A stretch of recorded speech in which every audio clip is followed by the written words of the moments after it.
Herkese merhaba arkadaşlar. Bugün sizlerle birlikte Etsy satıcı hesabı oluşturacağız. Peki Etsy satıcı hesabı oluşturmak için nelere ihtiyacımız var? Arkadaşlar şu an hazırda Etsy'de listeleyebileceğiniz bir ürününüz olması gerekiyor. Peki onun dışında bir banka hesabınız olması gerekiyor. Bir kredi kartınız yani olması gerekiyor.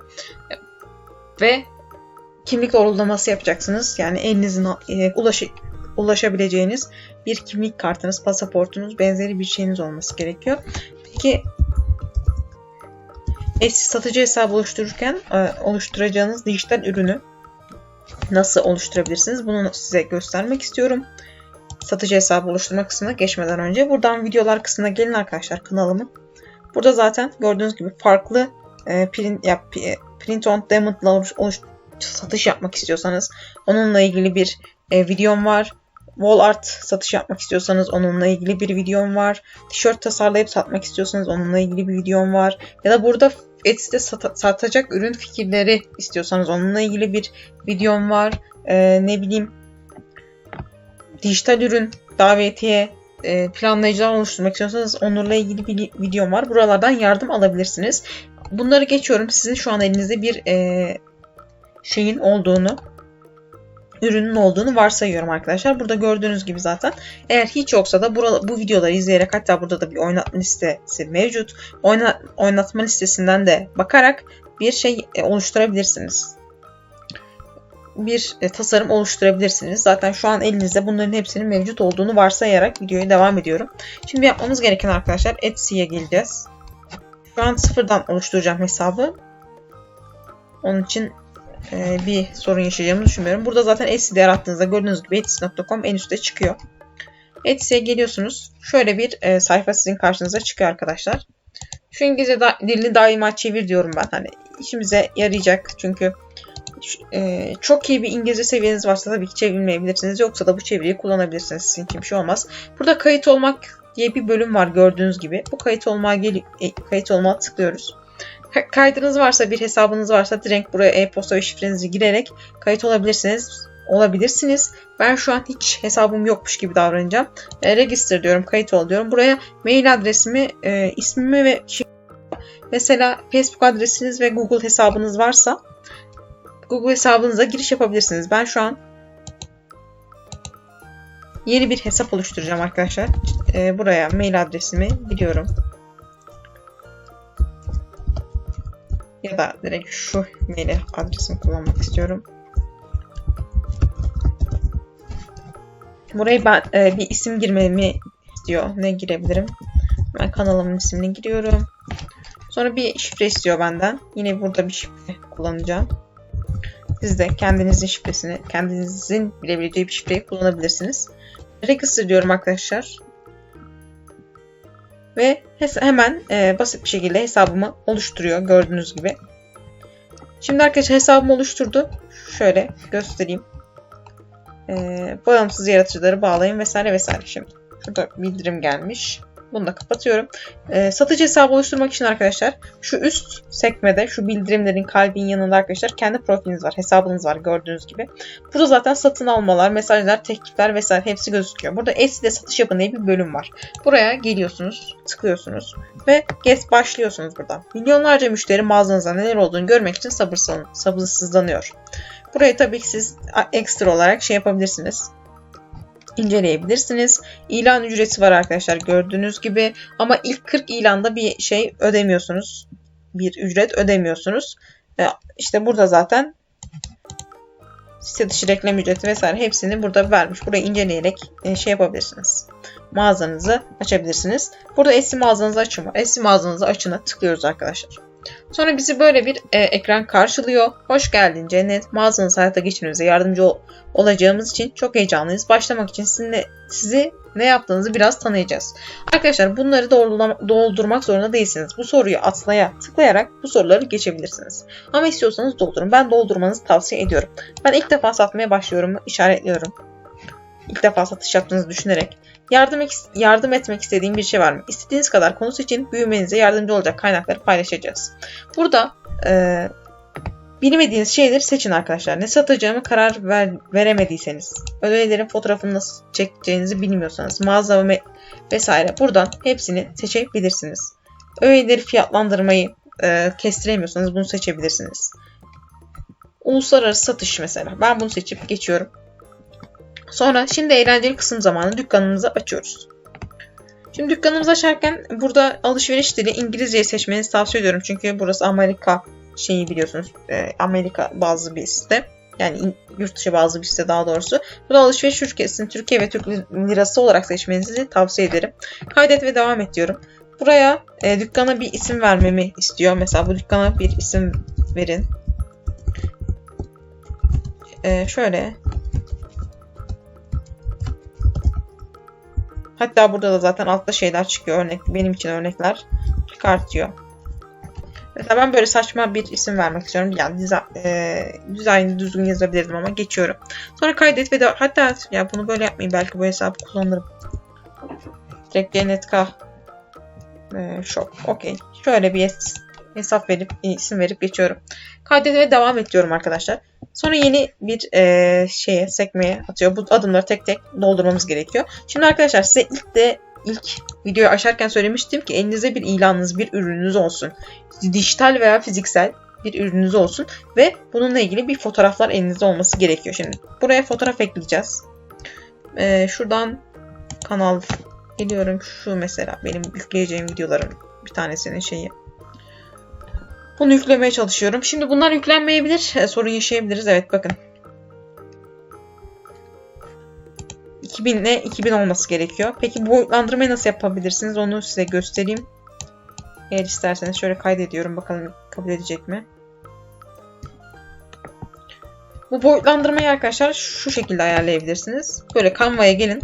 Bakın şimdi canva.com'a gel. Pardon. Şöyle.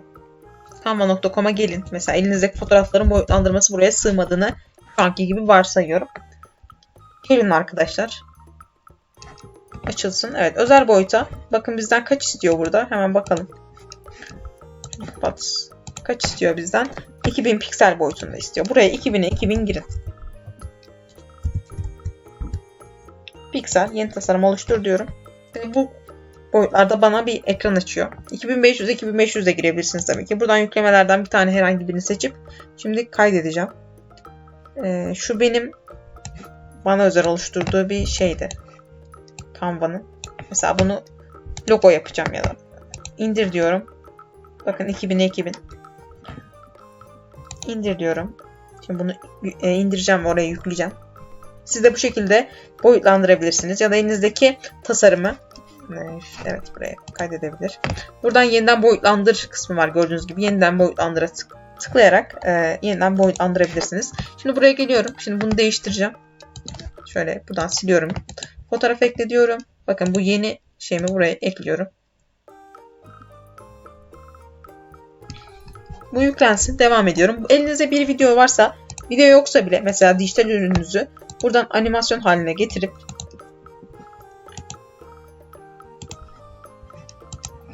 şey yapabilirsiniz. Video haline getirebilirsiniz. Mesela bu şekilde. Evet arkadaşlar, fotoğrafımızı boyutlandırdık. Burada dediğim gibi video haline getirip buraya yükleyebilirsiniz. Maksimum 100 MB boyutunda ya da fiziksel bir ürününüz vardır. Videosunu çekip video olarak yükleyebilirsiniz. Ben şu an genelde benim kanalımın konsepti dijital ürün yüklemek olduğu için o şekilde örnekler veriyorum ama siz istediğiniz gibi yapabilirsiniz. Burada arkadaşlar şurada gördüğünüz gibi bakın yıldız işareti var. Yıldız işareti olan yerleri kesinlikle doldurmak zorundasınız. Diğer tarafların hepsi opsiyonel olarak doldurmak zorundasınız. Buraya bir başlık ekleyeceksiniz. Bu başlıkları İngilizce olarak eklemenizi ben tavsiye ediyorum. Hatta yani gelip Etsy'den burada benzer ürünlerde ne satılmış olarak bakıp şey yapabilirsiniz. Eklemenizi yapabilirsiniz arkadaşlar. Veya benim bundan önceki videomda anlattığım gibi Erank'tan ve benzeri programlardan anahtar kelime aramaları yapıp o SEO uyumlu başlıklar atabilirsiniz veya bunun için bir yapay zeka kullanabilirsiniz. Canva'nın yapay zekası olur, ChatGPT olur, herhangi bir yapay zekayı kullanabilirsiniz. Buraya ben şu an sadece örnek bir başlık atacağım. Sonra arkadaşlar bu ilan hakkında bunu kim yaptı? Ya siz yaptıysanız yaptığım dükkanın bir üyesi vesaire. Buraya işaretleyebilirsiniz. Nedir? Bitmiş bir ürün ya da bitmemiş bir ürün. ne zaman yapıldığını da buradan seçebiliyorsunuz. Sonra arkadaşlar burada kategori seçeceksiniz. Yaptığınız ürün nasıl bir ürün? Yani hangi kategoride? Mesela bayram ya tişört tasarladığınızı, print on demand yaptığınızı düşünüyorum. Buradan tişörtü seçebilirsiniz. Hatta bunu ayrıntılı olarak da kategorize edebilirsiniz. Burada size öneriler bulunuyor gördüğünüz gibi. İşte cinsiyet, tarafsız, yetişkin, şu mesela bunu seçin. Buradan önerileri alabilirsiniz. Sonra arkadaşlar rengi seçin. Bu ana renkler genelde önemli. Ben gökkuşağı deyip geçiyorum mesela. Burada bakın ama arkadaşlar bunlar opsiyonel. Bunları girmek zorunda değilsiniz. Her ürüne girilmek zorunda değil. Bazı ürünler bir renk belirtmek zorunda olmazsınız. Her ürüne girmek zorunda değilsiniz. Sonra ikinci bir renk seçebilirsiniz eğer istiyorsanız. Bir ölçeklendirme yapabilirsiniz arkadaşlar. Sonra burada pamuk ve polyester vesaire bunları seçebilirsiniz. Çünkü biz tişört olarak girdiğimiz için ona bağlı olarak bu seçenekler karşımıza çıktı. Uzun kollu, kısa kollu yaka durumu vesaire hepsini buradan ayarlayabiliyorsunuz. Bunları ayrıntılı olarak eğer doldurabileceğiniz şeyler ise kesinlikle doldurmanızı tavsiye ediyorum. Çünkü hani bu sizin aramalarda filtrelendiğinde çıkmanızı sağlayacaktır. Sonra yenileme seçeneklerini otomatik mi yapılsın yoksa manuel olarak mı yapılmasını istiyorsanız onu seçeceksiniz. Fiziksel ürün veya dijital ürün. Eğer planlayıcı ve benzeri dijital ürün satıyorsanız kesinlikle dijital ürün seçin. Fiziksel ürün seçmeyin. Ama şapkadır, tişörttür ve benzeri fiziksel ürünleri satıyorsanız fiziksel ürünleri seçin. Sonra arkadaşlar buraya bir açıklama yazmanız gerekiyor. Bununla mesela Printify'dan yapıyorsanız zaten otomatik olarak dolduruluyor ama siz yine kendinize özel bir açıklama metni oluşturup bunu kullanabilirsiniz burada. Buraya herhangi bir açıklama giriyorum şu an. Hani geçtiğimizde bir problem olmasın diye yazılan bir açıklama.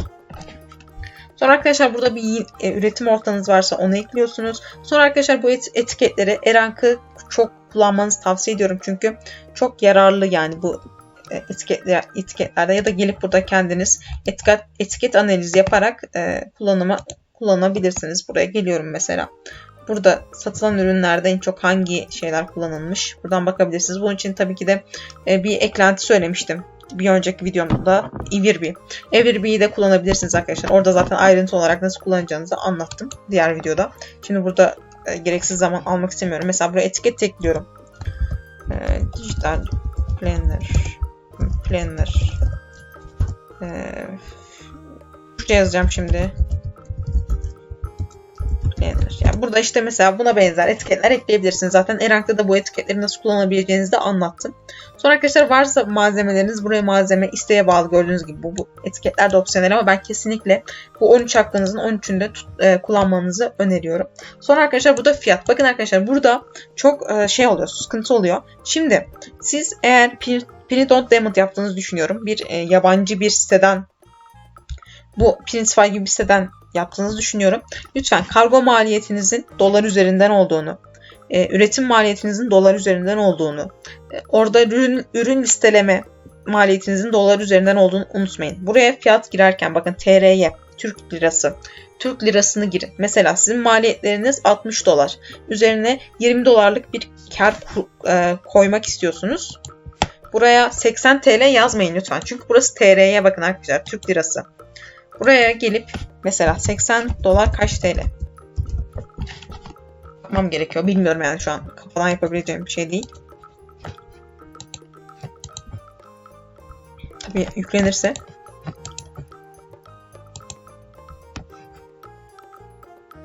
Bak, 1 dolar arkadaşlar gördüğünüz gibi yaklaşık 20 lira ya da direkt 20 ile çarpıp yazın. Mesela 1500 lira. Arkadaşlar buraya 80 TL değil 1500 şu rakamı girmeniz gerekiyor ki siz zarar etmeyin. Yani ben sizin zarar etmemeniz için söylüyorum. Yanlış anlamayın lütfen. Sonra buraya dijital bir ürün giriyorsanız yani 999 girin geçin. Çünkü biz buraya sınırsız şekilde satabiliriz. Ama fiziksel bir ürünse stoğunuz ne kadarsa o stoğunuzu girin. Burada istiyorsanız opsiyon olarak bunu da girebilirsiniz. Kişiselleştirme açık. Mesela arkadaşlar şöyle bir davetiye tasarım videosu yine kanalımda var. Davetiye tasarlıyorsunuz. Buradan mesela kişiselleştirme uygun açık bir ürün. Çünkü insanların yani isimlerini, düğün yapılacağı yeri vesaire burada kişiselleştirmeleri gerekiyor. Onun için burayı açık hale getirebilirsiniz. Mesela kolyede olmasını istediğiniz ürün ismi girin. Özel karakter yok. Mesela buraya açıklamanızı yazarsınız. Davetiyede özür dilerim. Davetiyede olmasını istediğiniz isminizi, mekan ismini buraya açık bir şekilde yazınız. Mesela bu şekilde bir not bırakarak burayı açın arkadaşlar. Eğer kişiselleştirme uygun bir ürününüz varsa ya da bir planlayıcı yapıyorsunuz, orada isim yazması gerekiyor. Bunun için yapabilirsiniz. Yine bir planlayıcı için açabilirsiniz. Özelleştirme istediğiniz bir yer varsa özelleştirebilirim diye bir not düşersiniz arkadaşlar ve özelleştirirsiniz. Mesela buraya karakter sınırına girebiliyorsunuz. Mesela 150 karakter maksimum girmelerini sağlayabilirsiniz. Sonra arkadaşlar şimdi en önemli yer dijital dosyalarınızı nasıl yükleyeceksiniz? Şimdi şöyle söyleyeyim size. Evet. Şimdi arkadaşlar şu 3 ürünün benim yükleyeceğim ürün olduğunu düşünüyorum. Mesela bu 3 ürün. Peki bunları nasıl yapacaksınız arkadaşlar? Bu 3 ürünü mesela bunlar PDF halinde olmak zorunda bu arada. PDF halinde indiriyoruz zaten. PDF baskı şeklinde indiriyoruz. Bunu biliyorsunuz. Bunu da videolarımda çok defa söyledim. Buradan geleceksiniz. İndire geleceksiniz. Burada PDF baskı formatında indireceksiniz. Bunların PDF halinde olduğunu şu an sadece hayal edin. Yani olduğunu düşünün. Bu ikisini mesela bu 2 ürün arkadaşlar farklı boyutlarda tabii ki seçiyorsunuz ve bakın burada zip dosyasına sıkıştır var arkadaşlar. Zip dosyasına sıkıştır diyorsunuz. Şimdi nasıl yapacağız? Şunu mesela zip dosyasına sıkıştırdım. Bakın burada var. Örnek video. Bunu adlandırıyorum. Burada şimdi oluştu gördüğünüz gibi. Şimdi yükleme sayfasına geldiğinizde burada dosya boyutunu en aza indirmek için bu şekilde PDF halinde buraya zip dosyası halinde ne diyor? Evet, örnek vesaire kullanmayın. İngilizce şeyde kullanın yani. İngilizce. Hatta bunu şimdi yeniden adlandıracağız. Buraya. Örnek diye şimdi yazıyorum. Tamam diyorum. Kapatıyorum. Buraya dosya yüklemeye geliyorum. Şimdi tekrar yüklemeye çalışacağım. Bu zip dosyası halinde buraya yükleyin arkadaşlar. 30 tane elinizde PDF olsa bile bunu sıkıştırıp küçültüp buraya dosya halinde yükleyebilirsiniz. Burada iade, değişim yok veya var. Bunu da seçebilirsiniz. Ben yok olarak seçmenizi tavsiye ederim. Şimdi bunun yüklenmesini bekleyeceğiz. Tüm adımları tamamladık. Buraları ayrıntılı bir şekilde dolduracaksınız. Şu yüklenmesi biterse. Kaydet ve devam et diyemiyorum. Bu biraz bizi bekletecek gibi duruyor açıkçası. Evet, yüklendi gördüğünüz gibi zip dosyası halinde. Bunun da formatı bu arada. Yaptığınız çalışmaları zip haline getirip yani küçültüp buraya yükleyebilirsiniz. Örnek veriyorum. US Later formatında yapmışsınızdır. US Later olarak yükleyin. A4 formatında yapmışsınız. A4 formatında olarak yükleyin. O zipleyin ve yükleyin. Sonra ilk girişinizde herkes çıkardınız. Şimdi bu ilanımız. Diyor ki birkaç daha ilan eklemek istiyorsunuz. Bunu daha sonra yap deyip geçiyoruz. Sonra arkadaşlar buraya yine bunu Türkçe'ye çevireceğim. Evet, çevirdi zaten. Buraya şeylerinizi bireysel mi işletme mi olduğunuzu seçiyorsunuz. Sonra kendinden bahsedip burayı arkadaşlar bilgileriniz doğru girin. Neden? Çünkü bunu sonradan sizin doğrulamanızı isteyecek. Ve doğrulama istediği zaman sıkıntı yaşamamanız için, hesabınızın onaylanması için buradaki bilgileri doğru olarak girmeniz gerekiyor. Sonra ödeme alacak ülkeyi seç. Buradan Türkiye'yi seçin. Sonra burada yine banka bilgilerini arkadaşlar doğru olarak girmenizi gerekiyor. Mesela Ziraat Bankası girdiniz. Örnek veriyorum. Onu da yazamadım. Ziraat değil, Ziraat. Mesela Ziraat Bankası arkadaşlar. Buraya IBAN istiyor sizden. Tekrar ödeme onayı isteyecek. Size bir depozito yatıracak 15 TL şeyinizde. Evet, burada gördüğünüz gibi hatta yatıracağını söylüyor. Onun için doğru IBAN'ı girmeniz gerekiyor. Swift kodunda mesela arkadaşlar ziraatını nasıl öğrenebilirsiniz onu da size göstereyim. Mesela Swift yazdığınız zaman, mesela buraya ziraatı da eklediğiniz zaman direkt zaten karşınıza çıkacaktır. Bakın burada sitesi var. Buradan Swift kodunu öğrenebilirsiniz. Farklı bir banka kullanıyorsanız o bankanın Swift kodunu da öğrenebilirsiniz. Hemen Google'da aratarak tüm bankaların Swift kodu Google'da yazar. Sonra arkadaşlar faturalandırma ayarlıyorsunuz. Yine bilgilerini giriyorsunuz. Mağaza güvenliğiniz için de bir doğrulama istiyor. Bir doğrulamayı da tamamladıktan sonra mağazanız açılıyor. Önemli olan yerler buraydı. Buradan sonra zaten kişisel verileriniz yapabilirsiniz diye düşünerek geçiyorum. Çünkü şu an mağazayı da açmak istemediğim için böyle bir şeye girmeyeceğim arkadaşlar. Zaten yeteri kadar mağazam var. Burada ama bilgilerinizi doğru girin. Çünkü doğrulama isteyecek ve yani o doğrulamayı geçemezseniz mağazanız açılmaz. Lütfen bilgilerinizi doğru girerek hesabınızı oluşturun. Bugünlük bu kadardı. Videomu izlediğiniz için teşekkür ederim. Dediğim gibi ürün oluşturmayı bilmiyorsanız bu videolardan yararlanabilirsiniz. Onun haricinde de satıcı hesabı oluşturmayı ayrıntılı olarak göstermeye çalıştım. Eksiklerim olmuş olabilir. Anlamadığınız yerler olmuş olabilir. Lütfen yorum yazmayı unutmayın. İzlediğiniz için tekrar teşekkür ederim. Hoşça kalın.